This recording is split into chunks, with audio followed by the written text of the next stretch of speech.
If you're trying to install PyAudio on Ubuntu 22.04 and struggling to get it running, then you're not alone.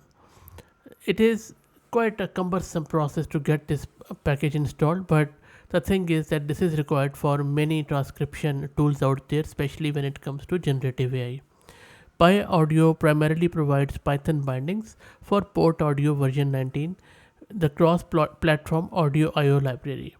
So with PyAudio, you can easily use Python to play and record audio on a variety of platforms. Okay, that is what PyAudio is, but let me take you straight to the terminal where I'm going to show you how you can easily but surely install the PyAudio. Let me quickly show you my Linux version, which is Ubuntu,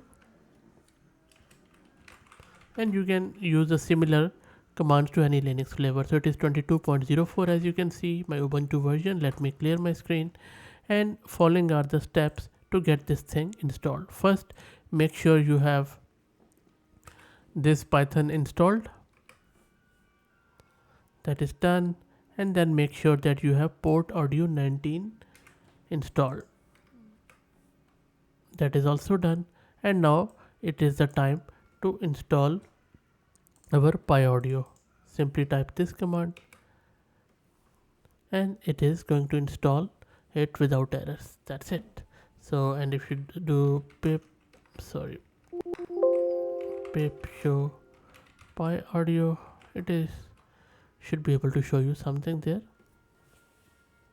There you go. So this is our PyAudio. So that's how simple it is to install PyAudio on your Ubuntu system. The commands will work the same on any Linux flavor. If you're still struggling or having any errors related to wheel or anything like that, then let me know in the comment and I'll be happy to help out. Thanks for watching, and if you like the content, please consider subscribing to the channel. Thanks.